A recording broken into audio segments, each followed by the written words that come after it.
धन्यवाद सर, आपने मुझे बोलने का मौका दिया और आपने सविस्तर से सुनने का भी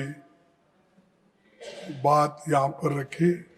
इसीलिए मैं अपने बात को ठीक ढंग से रखूँगा और मैं यही चाहता हूँ कि सरकार के लोग ठीक से सुने और इसका उत्तर वो ठीक से दे, यही मेरी अपेक्षा है और आप मुझे डेफिनेटली सपोर्ट करेंगे, ये मेरी आशा है। सर, मैं शुरू करता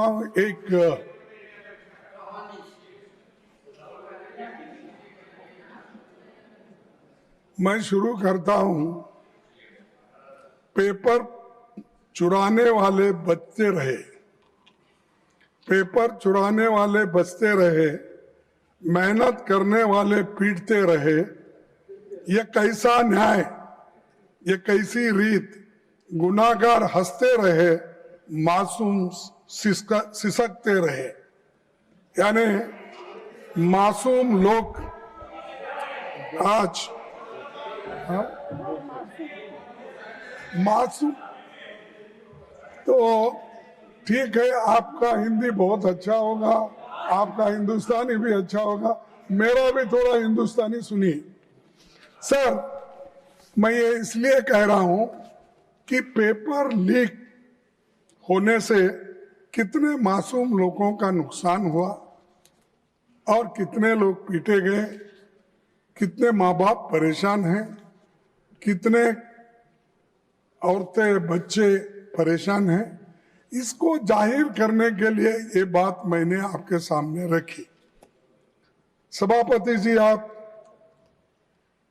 अभी पब्लिक एग्जामिनेशन अमेंडमेंट बिल 2026 में जो यहाँ चर्चा के लिए आई है, उसमें सिर्फ आंकड़े बदले हैं।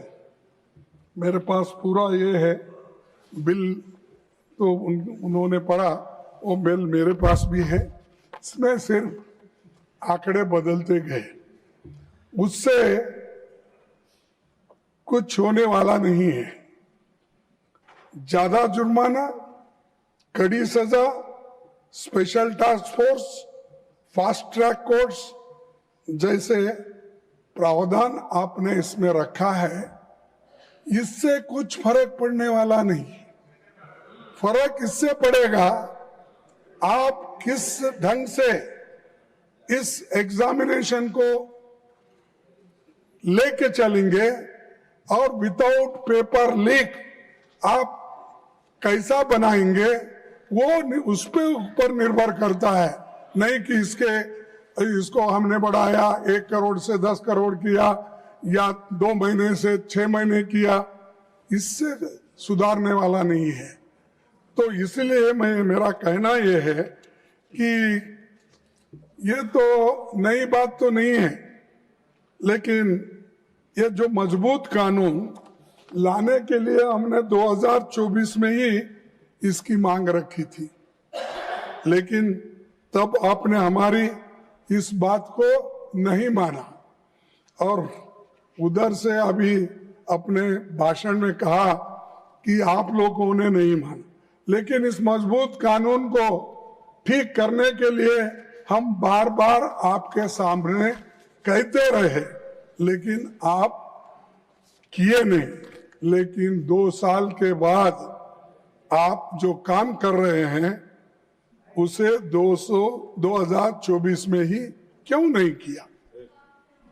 तो अब कर रहे हैं 2024 में, यानी 2 साल पहले आप क्यों नहीं किए? क्योंकि तब आपको राजनीति करनी थी, लोकसभा चुनाव सामने थे। राहुल गांधी जी भारत जोड़ो न्याय यात्रा में लगातार पेपर लीक और युवाओं के भविष्य का मुद्दा उठा रहे थे। आप ये करते तो क्रेडिट नहीं मिलता था उस वक्त इसीलिए आप उसको छोड़ दिए। तो उस समय परीक्षा व्यवस्था को सुधारने की बजाय आप जल्दबाजी में ऐसा कानून लाए, जिसे 2 साल में ही आपको संशोधित करना पड़ रहा है। सभापति जी, इस अमेंडमेंट बिल का हम स्वागत करते हैं, लेकिन ये अभी भी अधूरा है। ये पेपर लीक होने के बाद भी इसकी कार्रवाई को मजबूत करना ये जरूरी है। पेपर लीक होने से रोकने की मजबूत व्यवस्था इसमें नहीं है। सिर्फ आपने आंकड़े बदले, लेकिन आपका इंटेंशन आपने इसमें नहीं बताया, इसको कैसा रोकना। इसीलिए मैं ये कहूंगा कि ये सब जो माहौल आज चल रहा है, इस माहौल को ठंडा करने के लिए, और जो आज हमारे विद्यार्थी युवा जो सड़क पे आए हैं, उनको ठंडा करने के लिए ये बिल लाया गया है। ये है सो समस्या को सुलझाने के लिए नहीं।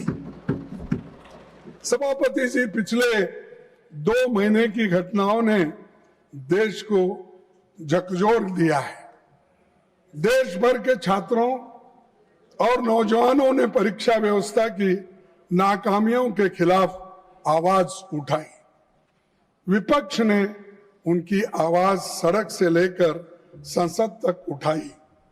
बढ़ते जनदबाव के आगे सरकार को घुटने टेकने पड़े। मैं देश के छात्रों, नौजवानों को मुबारकबाद देता हूं। उनका संघर्ष रंग लाया और सरकार को झुकना पड़ा और प्रधानमंत्री को, प्रधान को हटाना पड़ा। और इसीलिए ये युवाओं की ताकत है। और जब युवाओं की ताकत देखने के बाद हमारे सरकार को भी ये मालूम हुआ, अरे इससे ज्यादा अगर हम कुछ खींचतान करेंगे तो धागा टूट जाएगा और हमारी कुर्सी चले जाएगी। इसीलिए डर के आखिरी में उन्होंने युवाओं का जो डिमांड था उसको माना, लेकिन उसमें यह है, उसके पीछे है कि उनकी कुर्सी बचाने के लिए भी ये काम उन्होंने की, ना कि विद्यार्थियों के समस्या को समझाने के लिए, सुलझाने के लिए नहीं की। कुर्सी कैसा बचाना, और इतना एजिटेशन हो रहे हैं सब कुछ। और हमारे जितेंद्र सिंह साहब भी इसको सुलझाने के लिए सड़क पर आना पड़ा। उनको भी कहना पड़ा कि नहीं नहीं ये अच्छा नहीं, वो ये, क्योंकि उनको बैठे बैठे कमेंट्री कर रहे हैं। मेरे पास भी झुक के एक दिन आएंगे, वो वक्त भी होगा। तो सर, प्रधानमंत्री जी, गिरिराज जी प्लीज सर, तो वो समझाने की भी कोशिश करे, आए सब बोले, लेकिन डर इसका था उनको। वो जो सत्याग्रह या वो जो एजिटेशन था राहुल जी ने उस दिन किया, वो एकदम डर गए और डर के बोले कि ये ठीक, इसको आगे बढ़ाना ठीक नहीं है। तब उन्होंने ये तय किया कि प्रधान को हटाया जाए, शिक्षा मंत्री को हटाया। तब ये एक उनका अंदरूनी विचार है, और आप किसी से भी पूछिए, वो दिल में उनके है, लेकिन बाहर नहीं बोलते, क्योंकि मोदी जी अपने कुर्सी के लिए ये सब कुछ किए। ये कदम तभी उठाया जब छात्र पेपर लीक, परीक्षा की गड़बड़ियों और संस्थागत नाकामियों की बात कर रहे थे। तब सरकार ने उनकी बात सुनने की बजाय उनको अराजक कहा और हर सवाल को राजनीति से जुड़ा बताकर खारिज कर दिया था। तो ये मैं क्यों कह रहा हूं साहब, जब विद्यार्थी पहले ये पूछे, महीनों से वो लोग वहां सड़कों पे बैठे और महीनों से एजिटेशन कर रहे थे, अपनी बात रख रहे थे, उस वक्त आप क्यों नहीं पूछे? उस वक्त उनके पास क्यों नहीं गए? उनके पास क्यों आप निगोशिएट नहीं करे? बाद में बुला के नड्डा साहब अपने चेंबर में बुला के समझाने के बजाय जिस दिन वो वहां बैठे थे उसके 2 दिन बाद या 3 दिन बाद अगर आप जाते तो ये समस्या नहीं होती, इतने लोग लाठी नहीं खाते थे, इतने लोग बर्बाद नहीं होते थे, इतने लोग बारिश में नहीं रहते थे। तो ये आपकी वजह से, आपके सरकार की वजह से ये सब भुगतना पड़ा। उसके कारण बीजेपी सरकार है, मोदी जी है, सबसे बड़े हमारे होम मिनिस्टर है अमित शाह साहब, जो दिख रहे ही नहीं। मैं देख रहा हूं, नहीं तो बाकी के छोटे छोटे इश्यू में आके बार बार अपनी बात रखते हैं, हर तरफ घूमते हैं। तो किस तरफ क्यों नहीं घूम रहे मुझे मालूम नहीं। डरे हुए, हाँ, डरे हुए। तो ये प्रधानमंत्री भी मुंह नहीं खोल रहे और हमारे होम मिनिस्टर भी नहीं हो रहे, क्योंकि यहां पर दिल्ली में ही इतनी गड़बड़ हो रही है और आप होम मिनिस्टर हो, लॉ एंड ऑर्डर देखते हो, इतना होने के बावजूद भी, गड़बड़ी होने के बाद आपका मुंह भी नहीं खुल रहा। क्या कोई स्टिच कर दिया क्या? मुंह को बंद कर दिया? बोलना चाहिए था खुलकर। देश का नुकसान होने के बजाय देश के भलाई के लिए आपको बोलना पड़ता है, मुंह खोलना पड़ता है, कभी इंसल्ट भी सहन करना पड़ता है। आप करना पड़ता नहीं, मैं नहीं आऊंगा, मैं नहीं बोलूंगा। अगर आप ऐसा बोलेंगे तो जो सबक स्टूडेंट्स ने तुमको सिखाया है उससे डबल सारे विद्यार्थी और युवक मिलके एक दिन फिर आपको वो सबक सिखाएंगे। सर, 20 जुलाई 2026 को हजारों छात्र शांतिपूर्वक संसद की ओर मार्च कर रहे थे। वे संवाद चाहते थे, लेकिन उन्हें मिला लाठीचार्ज, आंसू gas, water cannons, pellet gun, current वाले बैरिकेड, मेट्रो लाठी में कीले रखकर और रेलवे स्टेशन भी बंद करे और मेट्रोस बंद करे और इंटरनेट बंद करे। ये सब ठप हो गया। ये सब आपने किया और इससे विद्यार्थी उचक गए, नागरिक भी बहुत इसमें गुस्से में रहे। तो इसीलिए उनको ये एजिटेशन करना पड़ा, लेकिन आप संभाल नहीं सके, शांति से उनसे बात नहीं कर सके। 100 से अधिक छात्र इस एजिटेशन में जो थे वो घायल हो गए और आईसीयू में वेंटिलेटर राम मनोहर लोहिया हॉस्पिटल में पड़े बहुत से, और कई बच्चों को आंखों में वो पैलेट के छर्रे लगे, आंख पे लगे, पीछे लगे। आप सब देखे हैं, सब टीवी में आप बहुत देखते रहते हैं, आप देखे हैं। लेकिन ये देखकर हमको तो शर्म आई, उनको शर्म आया क्या नहीं मुझे मालूम नहीं। जो मुझे शर्म आया, अरे मेरे विद्यार्थी जो गांव से आए, स्टेट से आए, उन बच्चों को पैलेट्स का यूज करके उनको मार रहे हैं और हॉस्पिटल में गिरे हैं।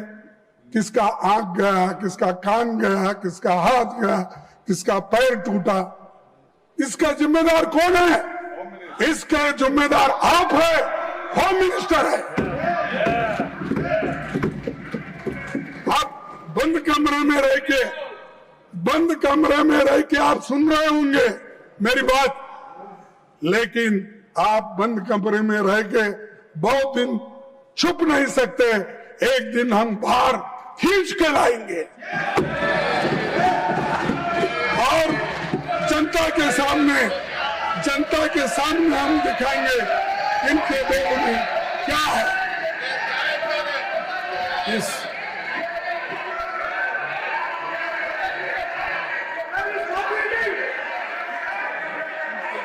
सर, मैं कभी अनपार्लियामेंट्री वर्ड इस्तेमाल नहीं किया।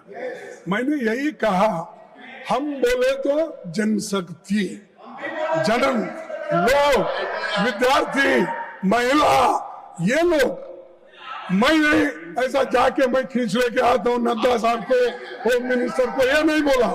मेरा कहना ये है कि ये जनशक्ति आपको खींच के लाएगी।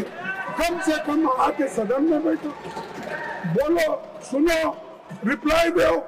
अब हमेशा हर चीज का हमारे पास हमदर्द बोल के कोई औषध था, तेज नहीं, जिंदा तिलिस्मात। हर बीमारी को जिंदा तिलिस्मात, फीवर आने दो जिंदा तिलिस्मात, और कोई को बुखार आ गया वो जिंदा तिलिस्मात, अच्छा खांसी आ गई जिंदा तिलिस्मात, उसका नाम ही जिंदा तिलिस्मात। हर कौन सी बीमारी आने दो, लोग हैदराबाद में वो जिंदा तिलिस्मात ही देते थे साहब। तो वैसा इनके पास कोई नहीं। हमेशा जो अपने पोर्टफोलियो के विषय रहते हैं, ठीक है, एक आधा बार हमारे स्टेट मिनिस्टर्स उनके तरफ से बोलेंगे, कोई बहुत ही अर्जेंट काम है, ठीक है वो बोलेंगे, लेकिन हमेशा सारी बात नड्डा साहब को लगा देते हैं। वो नड्डा साहब हर चीज का वो निभाते हैं। और उसके बाद अब जितेंद्र सिंह आए, हर चीज को उनको आगे करते हैं। और ये सब क्या है, ये सब जिंदा तिलिस्मात का काम कर रहे हैं। छोड़ो सर, 20 जुलाई की घटना के तुरंत बाद सरकार को देश के सामने पूरी सच्चाई रखनी चाहिए थी, लेकिन हैरानी है कि इतनी बड़ी घटना के बाद भी आज तक मैंने कहा पीएम या एचएम अपनी बात नहीं रखे, इसके बारे में रिग्रेट भी नहीं करे। रात के 12 बजे, रात के 10 बजे इंस्टाग्राम उसमें ऐसा लेके बात कर रहे हैं, और क्योंकि उनको नींद नहीं आ रही थी, बहुत परेशान थे। अरे आपको तो मन की बात बोलने की आदत है, आपको तो हर बात में इंटरफियर करने की आदत है, आपको तो पिछले सरकार को 100 बार गालियां देने की आदत है। कम से कम बच्चों को एड्रेस करने के लिए आपको समय नहीं मिला, रात के 12 बजे मिला। और दूसरे बात, धन्यवाद वो भी रात के 12 बजे। Thank you friends. ये नए शब्द उन्होंने प्रयोग किए, नहीं तो हमेशा हिंदी में बोलते थे।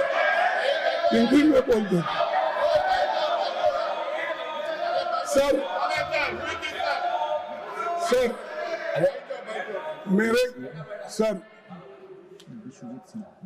अरे कोई पार्लियामेंट्री नहीं है मेरा, क्यों दिखा रहे तुम? कुछ नहीं उसमें। सर मैं आपसे पूछना चाहता हूँ, आपके माध्यम से उनको पूछना चाहता हूँ, लाठी चार्ज कराने के लिए, आंसू गैस करने के लिए, छोड़ने के लिए पैलेट गन के इस्तेमाल का आदेश किसने दिया? कौन लाठी चार्ज का आदेश दिया, आंसू गैस का दिया, और पैलेट गन का इस्तेमाल करने के लिए आदेश कौन दिया? न आप स्टेटमेंट दे सकते थे, लेकिन आप नहीं, क्योंकि आप होम मिनिस्टर को हिफाजत करना चाहते हैं, लेकिन बहुत दिन हिफाजत नहीं कर सकते। नहीं होता साहब, अगर आदमी झूठ बोलता है तो एक बार उसका बाहर निकलना पड़ेगा बंटवाल। तो इसीलिए आपके लोग आए, सादे कपड़ों में छात्रों को पीटने वाले लोग कौन थे? दिल्ली पुलिस किसके अधीन है? सीआरपीएफ एंड रैपिड फोर्स किसके आदेश पर काम करता है? इस पूरे घटनाक्रम का सर्वोच्च सूत्रधार कौन थे? कौन थे? अच्छा, मुझे मालूम नहीं। देश इन सवालों का जवाब चाहता है। अगर गृह मंत्री इनके जवाब नहीं दे सकते तो उन्हें इस्तीफा देना चाहिए। इन सवालों का जवाब अगर उनके पास नहीं है, अगर वो सफाई नहीं दे सकते यहाँ आकर, वो सदन में आकर ही देना, मैं बाहर पूछ रहा हूँ थोड़ी, तो आना और वो देना चाहिए। और खासकर इस कारणों के लिए, इस वजह से वो जिम्मेदार है, उनको इस्तीफा देना चाहिए और प्रधानमंत्री उनको पूछना चाहिए। लेकिन प्रधानमंत्री की हिम्मत होती है या नहीं मुझे मालूम नहीं, लेकिन ये उसके जिम्मेदार है। जो चीजें मैं आपके सामने रखा, अगर वे इस्तीफा नहीं देते तो प्रधानमंत्री को उन्हें पद से हटाया जाना चाहिए और दूसरे बर्खास्त करना चाहिए। यह सिर्फ दिल्ली का मामला नहीं है, बिहार, उत्तर प्रदेश, आसाम में छात्रों पर हुई बर्बरता पर भी केंद्र सरकार चुप क्यों है? बिहार में, बंगाल में, बिहार में AK-47 का इस्तेमाल जिस पर हुआ तो आतंकवादी नहीं, छात्र था। छात्रों पर दमन हुआ, उनको जेल भेजा गया, FIR हुआ, पर किसी की जवाबदेही नहीं हुई। क्या सरकार को बच्चों पर हुई इस बर्बरता को लेकर जरा भी पछतावा नहीं है, जरा भी शर्म नहीं है? और मैं ये पूछना चाहता हूं कि ये जो काम हुआ, जिस तरह शिक्षा मंत्री जी इस्तीफे के बाद संसद के परिसर में बहुत पहुंचे, तो सत्ता पक्ष ने उनका जैसा स्वागत किया कि कारगिल युद्ध में जीत के आए जैसा उनकी स्वागत। हाँ, और उससे ये संदेश गया कि आप नाकामियों का भी उत्सव मनाते हो। आप नहीं मानते, नड्डा साहब, दिल से आप नहीं मानते, क्या मानते हैं? इस सदन के मुख्य तौर पर जो मंत्री राजीनामा दिया, जिसके खिलाफ ये सब चार्जेस थे, क्या वो ऐसा अपना क्या बोलते हो, हाँ, वो सब मुकुट पहन के, शाल डाल लेके हंसते हुए, भाई अरे तुम तो नाराजगी व्यक्त करना क्योंकि मैंने ऐसी गलती की, बच्चों को मारने पीटने लगाया, तो इसलिए ये ऐसी हालत मेरी हो गई। ये पश्चाताप करने के बजाय आपने जो ये अपना जलसा मना रहे। और दूसरी बात, सबसे बड़ा सवाल आज भी वही है। जब जंतर मंतर पर 1 महीने से ज्यादा समय तक शांतिपूर्ण आंदोलन चल रहा था, तब सरकार ने संवाद का रास्ता क्यों नहीं चुना? एक मंत्री के इस्तीफे के शिक्षा व्यवस्था नहीं बदल दी, यानी एक मंत्री कोई इस्तीफा देता है, उससे पूरे व्यवस्था, शिक्षा की व्यवस्था बदलती, ऐसा मैं तो नहीं मानता। क्योंकि वो एक कारण था। लेकिन इसको अगर आपकी सिस्टम वही रहेगी, आपका प्रयास वही रहेगा, तो निश्चित रूप से आप इसको सुधार नहीं सकेंगे। अब मंत्री तो गए, वो बात और है, लेकिन इसको सुधारने की कोशिश आप अभी भी नहीं कर रहे। सर उल्टा, हमेशा उनकी आदत है हम जो बोलते हैं उसका उल्टा करना। अगर इंस्टीट्यूशंस वही रहेंगे, एनटीए वैसी ही रहेगी, एग्जामिनेशन सिस्टम नहीं बदलेगा और जवाबदेही तय नहीं होगी, तो कुछ महीनों के बाद फिर कोई नया पेपर लीक होगा और हम फिर इसी सदन में यही बहस हम लोग करते रहेंगे। क्योंकि पेपर लीक के बारे में आपने जो बिल रखा वो एक तरफ है, लेकिन इसको रोकने के लिए क्या करें वो इम्पोर्टेंट था। लेकिन आप सिर्फ लोगों को आपको रोकना। सर सभापति जी, सरकार की नाकामी के सबसे ताजा मिसाल नीट यूजी 2026 है, जिसमें 22 लाख से अधिक छात्र बैठे थे। पेपर लीक हुआ, परीक्षा रद्द करनी पड़ी और बाद में पता चला कि परीक्षा से लगभग 15 दिन पहले बाजार में पेपर घूम रहा था। जांच में पता चला कि शिक्षा तंत्र में घुसा एक संगठित नेटवर्क नासिक, सीकर, दिल्ली, जम्मू कश्मीर, बिहार, केरला और उत्तराखंड तक ये फैला हुआ था। गिरोह खुलेआम काम कर रहा था, पर सरकार सोई हुई थी। क्या आपके पास इंटेलिजेंस नहीं है? क्या आपके पास आईबी नहीं है? क्या हर स्टेट, आपके हर जगह तो डबल इंजन है, सरकार है, डबल इंजन सरकार, क्या वो लोग इंफॉर्मेशन नहीं देते? क्या आप कलेक्ट नहीं करते? तो समय नहीं है सर, है सब व्यवस्था उनके पास, लेकिन समय नहीं, इसको सुलझाने के लिए समय नहीं, उसीलिए वो ऐसा हुआ। मैं पूछता हूं कि आपकी केंद्र और राज्य की खुफिया एजेंसी क्या कर रही थी, तो उसका जवाब उनके पास नहीं है। सभापति जी, ये कोई पहली नाकामी नहीं है। 2015 से लेकर 16, 21, 24 और 2026 तक नीट बार बार पेपर लीक और गंभीर गड़बड़ियों के आरोपों से घिरता रहा। हर बार मोदी की गारंटी फेल होते गई। हमेशा बोलते रहे मैं देख लूंगा, इस बार नहीं होने दूंगा, कड़ी से कड़ी सजा मिलेगी। कहाँ है कड़ी से कड़ी सजा? तो कड़ी तो टूट गई, लेकिन सजा किसको भी मिलेगी? सर, आज सरकार फास्ट ट्रैक कोर्ट्स की और स्पीडी इन्वेस्टिगेशन की बातें करती है, लेकिन उसका अपना रिकॉर्ड क्या है? 2024 नीट पेपर लीक मामले के मुख्य आरोपी को क्लीन चिट मिल गई है, जिनका नाम अभी हमारे जयराम रमेश जी ने लिया, मुखिया लिया। तो क्या किया साहब? उसको नाम मालूम है, जो आदमी किया वो भी मालूम है, डालना है उसको, पार्टी भी मालूम है। हाँ, पहले तो बोलते थे छोटी मोटी चीज को, अगर डी नोटिफिकेशन, क्या है वो,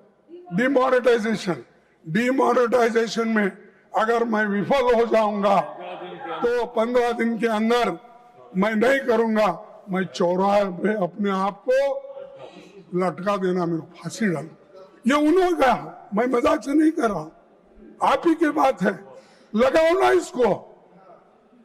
जो आदमी किया आपको मिला है, आपके हाथ में है, जो आपको उसको क्लीन चिट दे रहे, जो मिलता है उसको छोड़ रहे, और आपका अचीवमेंट 0 है, किसी को शिक्षा अब तक नहीं हुई। तो सर 2026 मामले में दिल्ली की फास्ट ट्रैक कोर्ट में सीबीआई समय पर पेश तक नहीं हुई, और पिछले दशक में केंद्र और राज्य की कम से कम 152 परीक्षाएं पेपर लीक के शिकार हो गए। और Karge ji, आज तक how much minutes more you paper want? Leak के मामलों में sir How many more minutes you want? Because time is over. I am just asking. I want, sir, you could have asked me how many more hours you want instead of more. That I can. That is correct. But we cannot sit endlessly. Sir, now. I will finish another half an hour. आज तक paper leak के मामले में किसी को सजा नहीं हुई। जब जांच और जस्टिस का यही हाल हो तो केवल कानून में कड़ी सजा लिख देने से न्याय नहीं मिलेगा। हर लीक लाखों छात्रों को यह संदेश देती है कि उनकी मेहनत की सरकार की निगाह में कोई कीमत नहीं है। इसका सीधा असर बच्चों के मानसिक स्वास्थ्य और पड़ता है और मोदी जी के कार्यकाल में लगभग 1.25 लाख छात्रों ने आपकी सरकार की नाकामियों के वजह से सुसाइड कर लिए है। सर, सरकार ने शिक्षा व्यवस्था में भरोसा बहाल करने की जगह हर बार केवल डैमेज कंट्रोल और हेडलाइन मैनेजमेंट किया है। देशव्यापी छात्र आंदोलन के दबाव के बाद 12 साल में पहली बार शिक्षा मंत्री का इस्तीफा हुआ, हायर एजुकेशन सेक्रेटरी का तबादला हुआ और एनटीए के 47 अधिकारियों को हटाने का दावा किया। लेकिन सर, इसमें मैं पूछ रहा हूं, 47 में कम से कम 15 जगह खाली है और बाकी के तो लोग कॉन्ट्रैक्ट बेसिस पे हैं। अब किसको निकाले आप? कहाँ है 47 लोग? तो ये सब दिखाने के लिए, कहने के लिए मत करो, लोगों के दिल जीतने के लिए करो, ये महत्व का है, और बच्चों की हिफाजत करने के लिए करो। सर, सरकार मानती है कि दोबारा परीक्षा करा देने की पेपर लीक का समाधान है। नीट 2026 री एग्जामिनेशन में 2 लाख से अधिक छात्र शामिल ही नहीं हो सके। छात्रों की तुलना में लगभग दोगुनी छात्राएं परीक्षा से वंचित रही। कम समय में दोबारा परीक्षा ने आर्थिक रूप के कमजोर परिवारों पर आवास, ट्रैवल और अतिरिक्त खर्च का भारी बोझ डाल दिया। सर, करोड़ों छात्र अनिश्चितता में जी रहे हैं, परीक्षाएं टलती है, पेपर लीक होते हैं, नतीजे देर से आते हैं और भर्तियों का वर्ष तक अटकी रहते हैं। नतीजा ये होता है कि युवाओं का करियर रुक जाता है। कई उम्मीदवारों की उम्र सीमा निकल जाती है। इसीलिए हमारी मांग है कि सभी परीक्षाओं के लिए एक कानूनी रूप से टाइम बॉन्ड एनुअल कैलेंडर बनाया जाए, ताकि सरकार भी समय सीमा के प्रति जवाबदेह हो और छात्रों का भविष्य अनिश्चितता से, भरोसे से न रहे। सर, मैं और एक चीज आपके सामने रखना चाहता हूं, वो है इसके बारे में कि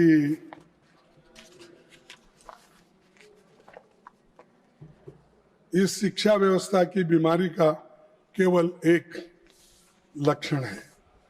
हर 10 बच्चों में से लगभग 2 बच्चे 10वीं कक्षा तक पहुंच पाते हैं और कक्षा 12 तक आते आते 10 में से लगभग 4 बच्चे रहते हैं।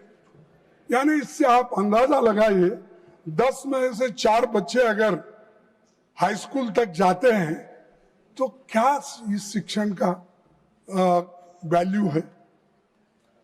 और पार्लियामेंट्री स्टैंडिंग कमेटी जो 355 रिपोर्ट के अनुसार लगभग 10 लाख शिक्षकों के पद खाली है। सर 10 लाख शिक्षकों के पद खाली रख के आप अच्छी शिक्षा देना चाहते हो और आप अपना कल्चर बदलना चाहते हो और आप अपना देश का भविष्य विकास बनेगा। कहाँ है विकास तुम्हारा? अरे बच्चे स्कूल में बच्चे की भर्ती नहीं हो रही है, टीचर्स की भर्ती नहीं हो रही है, तो आप इसके ऊपर सोचे कभी? 10 लाख खाली होने तक बैठे हैं। और दूसरी चीज, जब कक्षाओं में शिक्षक ही नहीं होंगे तो कोई भी शिक्षा नीति सफल नहीं होती। आप विकसित भारत की बात करते हैं पर 10 लाख खाली पदों को भरने के लिए कदम नहीं उठाते। सर, चुनौती हमारे शैक्षणिक संस्थानों की ऑटोनॉमी और एकेडमिक फ्रीडम का लगातार कमजोर होते जा रहा है। विश्वविद्यालय सिर्फ डिग्री देने की जगह नहीं होती, वे नए विचारों, साइंटिफिक टेम्पर, शोध, स्वास्थ्य, बहस के केंद्र होते हैं। तो वे संकीर्ण सोच, अंधश्रद्धा या किसी एक विचारधारा को थोपने की जगह नहीं होती। लेकिन मोदी साहब आज आरएसएस के लोगों को में उसको भर्ती करके वाइस चांसलर आरएसएस पूछ पूछ के करते हैं। प्रोफेसर की भर्ती आरएसएस के लोग होना, अरे उसको पढ़ना आता है क्या नहीं, या वो एक्सपर्ट है क्या नहीं? दूसरे कौम के कोई लड़के नहीं है, कोई प्राध्यापक नहीं है, सिर्फ आरएसएस अटैच्ड लोग विश्वविद्यालय में भर्ती होते हैं। और वाइस चांसलर्स हर यूनिवर्सिटी में वो आरएसएस के लोगों को ही भरते हैं। और इससे क्या हो रहा है, अच्छी सरकार की छवि अच्छी नहीं बन रही है। करीब कोटारी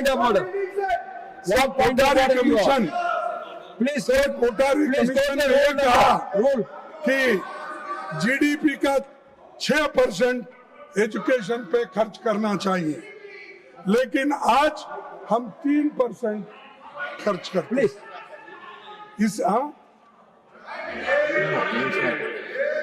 यानी 6% खर्च करना ये रिपोर्ट कहता है, लेकिन सरकार अब तक 3% खर्च कर रही है।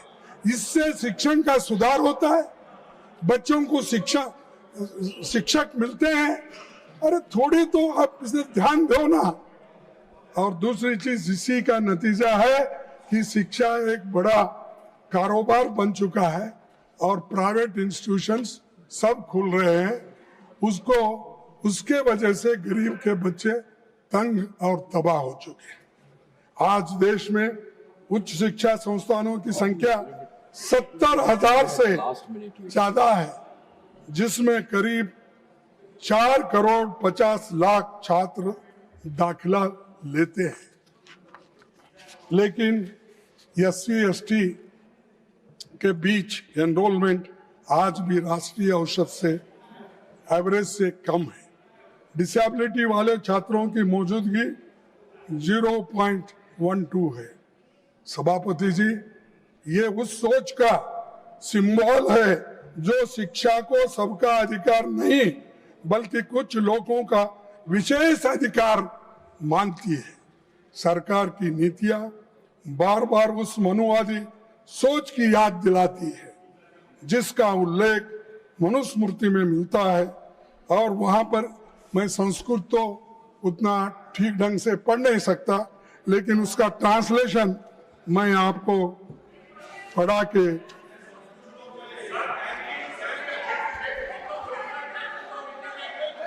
let him speak. Please take your seat. Ranchuji, please take your seat. Let him speak. If any objection is there, then we will look into it. अच्छा, ओरिजिनल टेक्स्ट के लिए लो बुक लो, मैं उसका ट्रांसलेशन करूं। ये पढ़ो इसमें। आप तो अरे आप जी, you take your seat. ये मनुस्मृति है, पढ़ो इसको, मैं देता हूं मैं आपको। तो इसीलिए Please stay. Sir Your member is shouting. No, I- When your leader is speaking, why you are shouting? आप इतना मेरे को टाइम दे रहे, धन्यवाद करने के बाद इंटरफियर कर रहे उनको। सर आप भी सुनने लायक है, आपको भी सुनना जरूरी है, क्योंकि आप I can give you more time also, but you don't like late night speeches. That's why I want to curtail it. Sir 1 minute sir, अरे उस विधायक की बात ही कर रहा हूं, हर चीज आपको बताया, नंबर बताया, टीचर्स के नंबर बताया, सिलेबस बताया, और एक बात बता दो, आप शिक्षा में सुधार लाना चाहिए, सबको समान और न्यायपूर्ण शिक्षा देंगे। और आपका ये भी कहना है कि जो विश्वविद्यालय है उसमें अच्छे अच्छे टीचर्स डालना है, अच्छे वाइस चांसलर आना है, लेकिन उसमें ये भी आ रहा है, सिलेबस जो बदल रहे हैं आप, उसमें ये भी आ रहा है, ये क्या है, शूद्र के वेद पाठ सुनने पर शीशे और जस्ते से उनके कान भर दिए जाए,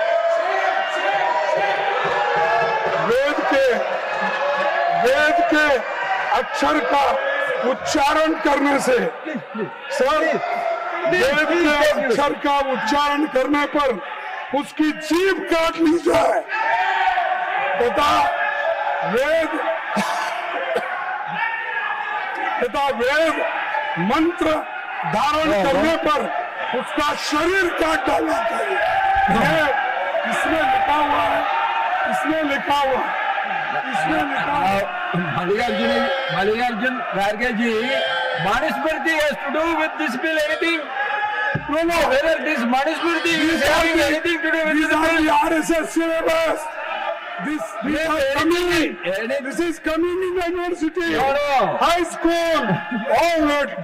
Sir, Please conclude your speech, please.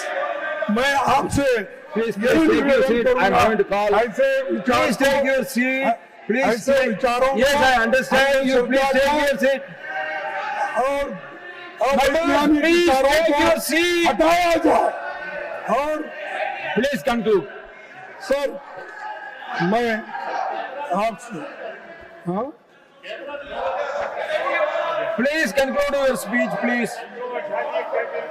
I'm coming to him. Take your समझ seat. सकते हैं कि ऐसी I'm going to call सोच him. आज के आधुनिक युग में रखने वाले भी हमें दिखते हैं, इनके पैरोकार Kharge ji, you दिखते please हैं। conclude your तो speech, दुनिया please. क्या सोचती होगी। सभापति जी, यूपीए सरकार ने हर I'm going to call the leader of the house. शिक्षा You का please take अधिकार your दिया seat. था। I'm going to call him now. आज I'm going to call him now. You please take your छीन seat. ले रहे हैं। Please Shrimati conclude. सोनिया गांधी जी के Kharge ji, please तो conclude. यूपीए सरकार ने कंपलसरी एजुकेशन के लिए और राइट टू एजुकेशन के लिए Gujarat, you are a minister. You please take your seat. I am going to call you. I am going to call the leader of the house. You please take your seat. Kharge ji, please conclude. Please conclude.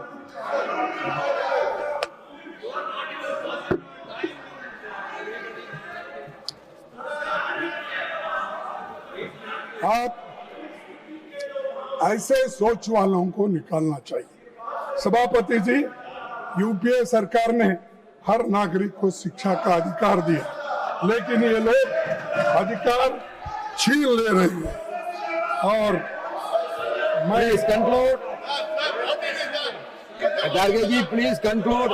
Now already 15 minutes. अरे तुम्हारे वजह से खराब हो Kharge ji.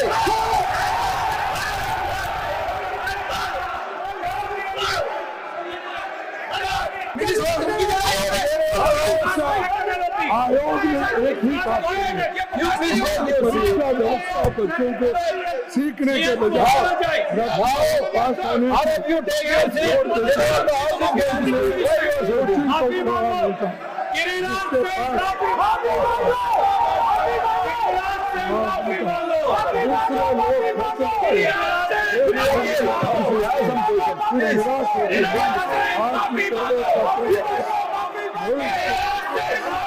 एक बात बहुत विनम्रता से अनुरोध करना चाहता हूँ।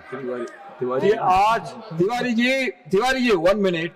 When you are speaking, when LOP is speaking, all your members are standing all the time. नहीं सब बैठ गए, सब बैठ क्या सब बैठेंगे? सब बैठ गए। क्या सब बैठेंगे? Every time I have to ask them. सब बैठ Every time I have to ask them. No, you should have some discipline. You should have some discipline. When I am asking him to speak, you are shouting. Sir एक minute बस, हाँ, मेरा एक व्यक्तिगत Yes. अनुरोध है sir. please, I will come back to you. माननीय leader of opposition ने स्वयमेव नहीं बोला है, एक्सटेम्पोर नहीं बोला है, उन्होंने अपने समर्थन में परिमल प्रकाशन पब्लिकेशन नाम है और ये किताब इनके कार्यकाल में छपी है, चल रही है, प्रतिबंधित नहीं है। तो अगर ये दिखा रहे हैं तो गलती इनकी है। I want to know from you, Tiwari ji, are you authenticating? Tiwari ji, ले जाओ बुक दो। no, I don't want the book. Sir. I don't want to go into the book. I'm not worried about money. 12 साल से What I want to know from you is whether you or Garge ji is authenticating that book. You are not authenticating. Then why you are quoting from that book? That is not correct. मैं सिर्फ इतना कह रहा हूँ Yes. कि 12 साल से इनकी Now- सरकार। सर देखिए मैं आपका धन्यवाद करता हूं, लेकिन मैं जो बनारस यूनिवर्सिटी में पब्लिश हुई किताब को रेफर करते हुए और गौतम ऋषि ने जो बोला है वो मैं यहाँ पर रखा। There are so many books from so many universities. ठीक है। Whether we can authenticate everything. We can. We cannot now. So I am Okay. requesting you please stick on to the Yes. subject Sir. of the bill. सरकार Please, का ये please दायित्व take your seat. ऐसा Sarojini, नीति please take your seat. और कारोबारी Please take माहौल your तैयार करना है जो निवेश को आकर्षित करे। निवेश तभी देश के युवाओं के लिए सार्थक होगा जब वो बड़े बड़े पैमाने पर गुणवत्तापूर्ण रोजगार पैदा करे। इसीलिए हम मांग करते हैं कि सरकार संसद के सामने एक नेशनल यूथ एम्प्लॉयमेंट स्ट्रैटेजी पेश करे। इसमें यह स्पष्ट किया जाए कि भारत में ऐसा नीति और कारोबारी वातावरण कैसे बनाया जाना और निवेश एम्प्लॉयमेंट ओरिएंटेड जो इन्वेस्टमेंट है वो किस ढंग से करना, ये सब चीजें उसमें होना चाहिए। और दूसरी चीज मैं आपसे यह कहना चाहता हूं, केंद्र सरकार में अब तक 30 लाख से भी ज्यादा नौकरियां खाली पड़ी है और वो पब्लिक सेक्टर हो सकते हैं, ये गवर्नमेंट बैंकिंग ये सब सारी चीजें हो सकते हैं और अनएडेड स्कूल्स हो सकते हैं। हर जगह जो गवर्नमेंट मदद करती है वैसे इंस्टीट्यूशंस भी हो सकते हैं, लेकिन 30 लाख वैकेंसी रहते हुए भी ये भर्ती क्यों नहीं कर रहे? Why they are not filling? क्योंकि ये शेड्यूल कास्ट को जाता है, क्योंकि ये बैकवर्ड्स को जाता है, क्योंकि 50% वैकेंसी उनको जाता है। तो आप भर्ती नहीं करना चाहते और गरीबों के बच्चों को नौकरी नहीं देना चाहते, ये मंशा आपकी है।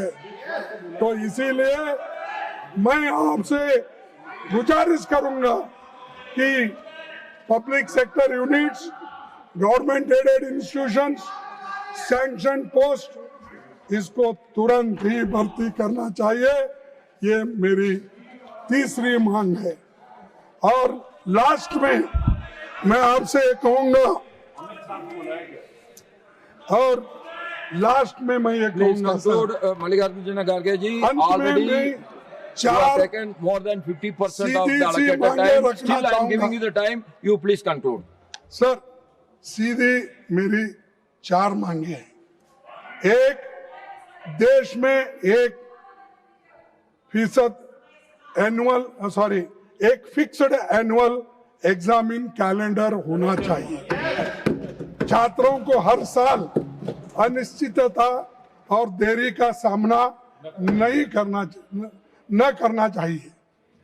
और दूसरा, इस पूरे मामले की सुप्रीम कोर्ट की निगरानी में एक हाई पावर्ड कमेटी से स्वतंत्र जांच कराई जाए ताकि सच सामने आए और जवाबदेही तय हो।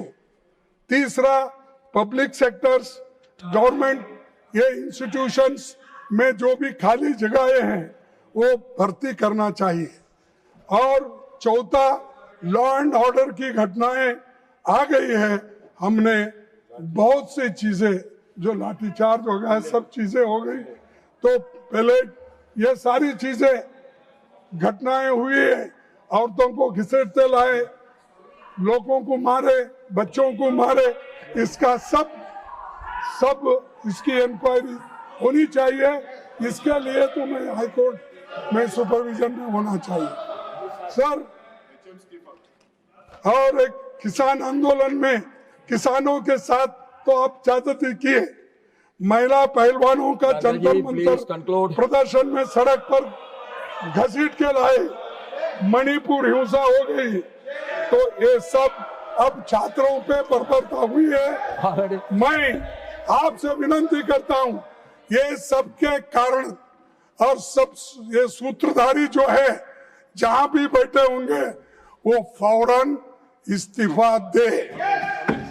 अमित शाह साहब, होम मिनिस्टर, ये रेस्पॉन्सिबिलिटी ले, राजीनामा दे, तभी ये समस्या हम सुलझाएंगे और लोग भी इसको एक्सेप्ट करेंगे। धन्यवाद, आपने मुझे समय दिया, इसीलिए आपको भी दूंगा, सब सुने उनको भी दूंगा।